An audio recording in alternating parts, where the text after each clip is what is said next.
오늘은 교재의 7장을 중심으로 해서 성령님을 배워보도록 하겠습니다. 다시 한번 제가 로마서 6장 12절과 13절을 읽겠습니다. 그러므로 너희는 죄가 너희 죽을 몸을 지배하지 못하게 하여 몸의 사욕에 순종하지 말고, 또한 너희 지체를 불의의 무기로 죄에게 내주지 말고, 오직 너희 자신을 죽은 자 가운데서 다시 살아난 자 같이 하나님께 드리며 너희 지체를 의의 무기로 하나님께 드리라. 여기 보면 처음에 나오는 게 do not입니다. do not, 하지 말아라. 뭘 하지 말라고 할까요? 계속 띄워주세요. 그 말씀 띄워주시면 너희 죽을 몸을 지배하지 못하게 하여, 이렇게 되어 있습니다. 너희 죽을 몸을 지배하지 못하게 하여, 그리고 몸의 사욕에 순종치 말고 라고 되어 있죠. 어제 우리 들었던 말씀에 의하면 육신에 굴복하지 말라는 것입니다. 육신의 소욕을 따르지 말라는 것이죠. 그리고 또 너희 지체를 불의의 무기로 죄에게 내주지 말고 라고, 이렇게 하지 말아라가 계속 나오고 있습니다. 그 다음에는 해라 하는 것이 do라는 것이 계속 나오고 있죠. 뭐라고 하냐면 너희 자신을 죽은 자 가운데서 다시 살아난 자 같이 하나님께 드리라, 이렇게 되어 있습니다. 죽은 자 가운데서 다시 살아난 것 같이. 여러분, 죽을 병에서 살아나고 또 큰 사고를 겪었다가 살아나면 그 인생을 우리는 보통 뭐라고 하죠? 덤으로 사는 인생이다. 이제 덤으로 사는 인생을 산다, 이렇게 얘기를 합니다. 그렇게 덤으로 인생을 받게 되면 우리는 보통 다짐을 하죠. 앞으로는 하나님을 위해서 살겠습니다. 제가 이제부터는 이웃을 위해서 살겠습니다. 이렇게 다짐하고 헌신하곤 합니다. 그렇지 않습니까? 그런데 여러분, 사실은 우리 모두가 죄로 말미암아 마땅히 죽어야 할 사람들입니다. 또는 심판받아서 이미 죽었을 사람들이 바로 우리들이죠. 하지만 우리는 구원받았습니다. 하나님의 긍휼과 하나님의 은혜로 우리는 구원받고 하나님의 백성이 되고 하나님의 자녀가 되었습니다. 그래서 사실 우리도 죽은 자 가운데서 다시 살아난 자가 바로 우리들입니다. 우리도 죽은 자 가운데서 다시 살아난 그런 덤으로 사는 인생을 살아가고 있는 것이죠. 그러므로 우리는 어떻게 해야 되겠습니까? 그게 본문 12절 말씀에 나와 있습니다. 그러므로 하나님께 드리며 라고 되어 있죠. 하나님께 우리의 그 덤으로 사는 인생을 드려라. 그리고 너희 지체를 의의 무기로 하나님께 드려라 합니다. 불의의 무기로 드리는 것이 아니고 의의 무기로 하나님께 드려라 하죠. 이 구절의 핵심은 이렇습니다. 성령으로 새롭게 된 우리의 몸을, 우리의 삶을 의의 무기로 하나님께 드려라. 이것이 핵심이죠. 우리가 의의 무기로 하나님께 드려야 될 것이 많이 있습니다. 그런 게 많이 있는데 그것들 중에서 우리의 교재에서는 혀를 가장 먼저 언급하고 있습니다. 무엇보다도 우리의 혀를 하나님께 드려라, 이렇게 교재에서 얘기하고 있죠. 혀는 야고보서 3장에 의하면 우리 인생에 가장 큰 영향을 주는 것입니다. 그것도 가장 나쁜 영향을 주는 것이죠. 그래서 불의의 지체다, 이렇게 얘기를 하고 있습니다. 그걸 상세하게 이렇게 묘사하고 있습니다. 혀는 가장 작은 부위이지만 큰 것을 자랑한다고 하고 있죠. 그리고 혀는 곧 불이라고 얘기하고 있습니다. 불, 많은 걸 태우는 것이죠. 그리고 그 지옥불이 혀에서 나온다 얘기하고 있습니다. 그리고 또 혀에는 죽이는 독이 가득하다 합니다. 그래서 이로 인해서 많은 사람들이 죽게 된다 얘기하고 있죠. 사람의 가장 악한 부위, 가장 사악한 부위가 바로 혀다, 이 말씀을 하고 있습니다. 여러분, 우리는 흔히 죄 짓는 것을 생각할 때 그 죄 짓는 부위를 몸에서 어디로 생각을 하곤 합니까? 남을 때리고 또 찌르는 그 손을 생각하지 않습니까? 또는 나쁜 데를 가게 만드는 그런 발을 생각하지 않습니까? 하지만 성경은 말씀하기를 이 혀가 가장 죄를 많이 짓고 가장 경계해야 될 부위라고 성경은 얘기하고 있습니다. 심지어 혀 자체를 성경은 악이라고 규정하고 있습니다. 혀는 쉬지 않는 악이다 얘기하고 있죠. 그러니까 우리 몸의 여러 기관들 중에서 죄가 쉬지 않고 수도꼭지처럼 나오는 곳이 바로 혀다 이거죠. 조금만 방심하게 되면 이 혀에서 거짓이 나오고 각종 악한 것들이 막 튀어나오곤 합니다. 책에서 이 혀를 특별히 거론한 이유가 있습니다. 그 이유는 이 혀가 다른 모든 지체들보다도 교회에 가장 파괴적이기 때문이죠. 조금 전 말씀에 너희 지체를 불의의 무기로 내주지 말아라 말씀하고 있는데요. 특별히 이 혀가 많은 교회들 속에서 불의의 무기로 쓰이고 있습니다. 많은 교회에서 일어나는 갈등, 분쟁, 이건 거의 다 이 혀 때문에 일어나는 일입니다.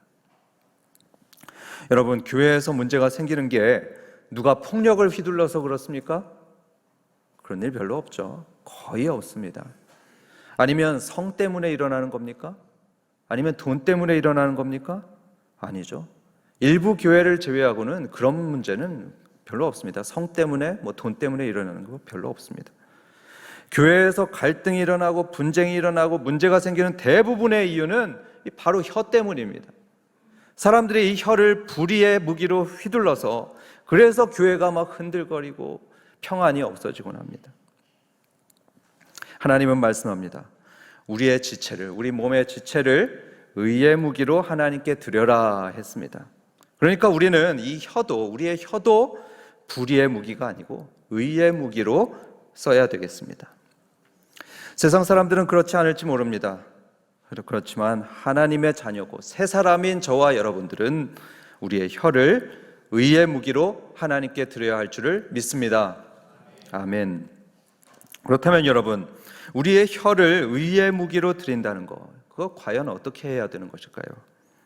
그것은 우리의 혀를 하나님의 나라를 증거하고 확장하는 데 쓰는 것입니다. 사람들을 살리는 일에 쓰는 것, 그게 바로 혀를 의의 무기로 쓰는 것이죠. 어떤 성도들 보면요, 어쩜 저렇게 예쁘게 말을 잘할까, 같은 말을 해도 어쩜 저렇게 예쁘게 할까, 이런 성도들이 보입니다. 같은 의미의 말을 해도 단어를 잘 선택해서 예쁜 말을 하고 또 가급적이면 남을 세워주고 또 격려해주는 말을 합니다. 많은 사람들이 좋아하는 성도들을 가만 보면요, 그렇게 말을 잘한다는 것을 보게 됩니다.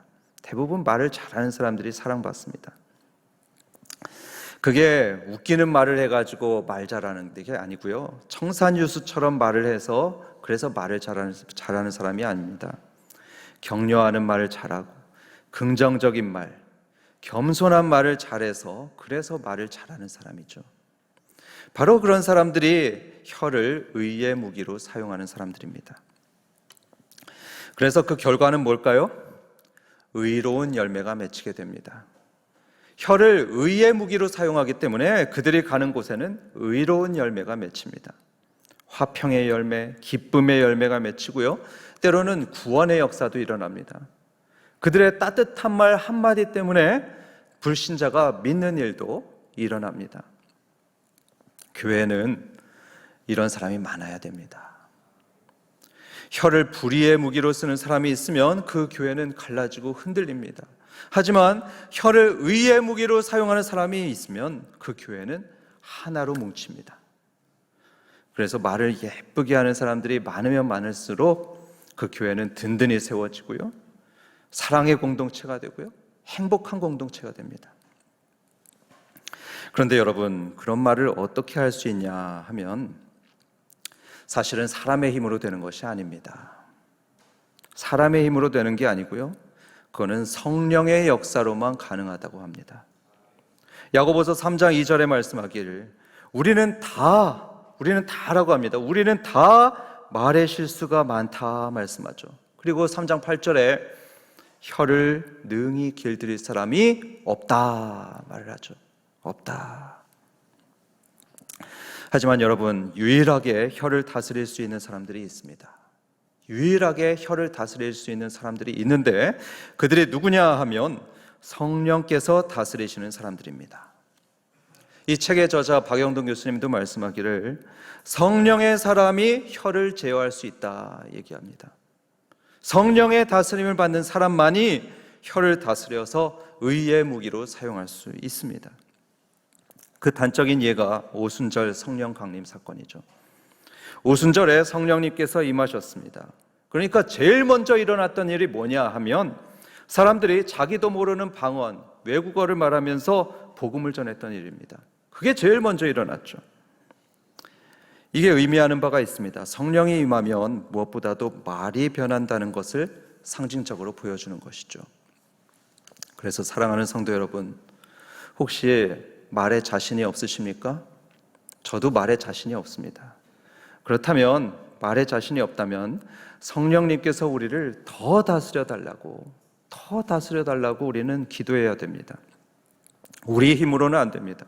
우리 힘으로는 혀를 길들일 수가 없다 말씀하셨습니다. 성령님이 하셔야죠.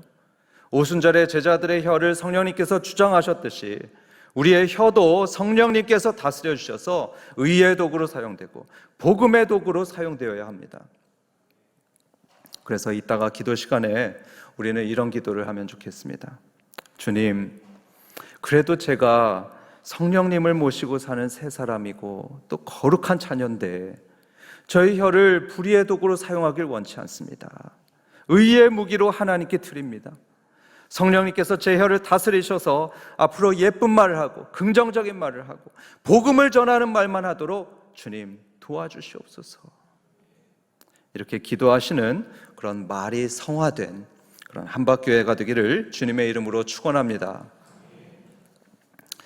혀만이 아니고 우리 몸 전체도 마찬가지입니다. 우리 몸 전체가 자꾸 불의의 무기로 사용될 때가 있습니다. 자꾸 몸이 불의의 무기로 사용될 때가 있는데 성령의 사람은 그러면 안 되겠습니다. 하나님의 새 백성은 그러면 안 되는 것입니다. 하나님은 말씀하기를 성령을 모시고 있다면 우리의 몸이 바로 성전이다, 하나님의 성전이다 이렇게 말씀했습니다. 이 예배당이 성전이 아니고요, 우리 몸이 성전입니다. 그래서 성령님을 모시고 사는 우리는 우리 몸을 성전답게 사용해야 됩니다. 로마서 12장 1절의 말씀처럼 우리 몸을 거룩한 제물로 하나님께 드려야 되고요, 의의 무기로 하나님께 드려야 됩니다. 하나님께 어떻게 우리의 몸을 드릴까요? 박영동 교수님은 거룩한 중독을 제안하고 있습니다. 거룩한 중독이 되어야 한다. 여러분, 거룩한 중독이 뭘까요? 그건 세상의 돈 중독에서 벗어나는 것, 그것입니다. 세상의 돈 중독, 쇼핑 중독, 도박, 성, 게임, 일, 심지어는 운동까지, 그런 운동 중독에서 벗어나서 말씀에 중독되고 기도, 예배, 묵상, 사랑의 일, 이런 것들에 중독되는 것입니다. 그런 거룩한 중독에 빠질 때 우리는 하나님께 우리의 몸을 드리는 것이죠. 각종 중독에 빠진 사람들이 많이 있습니다. 참 별별 중독이 많이 있죠. 방금 말씀드렸듯이 돈에 빠지고 쇼핑, 도박, 성, 게임, 술, 운동, 이런 중독에 빠진 사람들이 굉장히 많이 있습니다. 뭐든지 지나치면 문제가 되죠. 그런데요, 그런 중독에 빠지고 거기에 몰두하게 되면 사람이 망가지게 됩니다. 지난주에 한 성중독에 빠진 사람의 얘기를 제가 기사에서 보게 되었습니다. 한 여성이 성중독에 빠졌다고 합니다. 그래서 낯선 이들과도 아주 쉽게 잠자리를 갖곤 했는데, 그러니까 그 사람은 깊은 우울증에 빠지게 됐답니다. 절망감에 빠지고요, 부끄러움에 빠졌습니다. 성병에도 걸리고 자존감도 다 사라졌다고 합니다. 세상 것에 중독되면 그런 겁니다. 그리고 그 결과는 거의 파괴적이죠. 비극입니다. 삶이 망가지곤 합니다. 하지만 거룩한 중독에 빠지게 되면 사람이 살아납니다.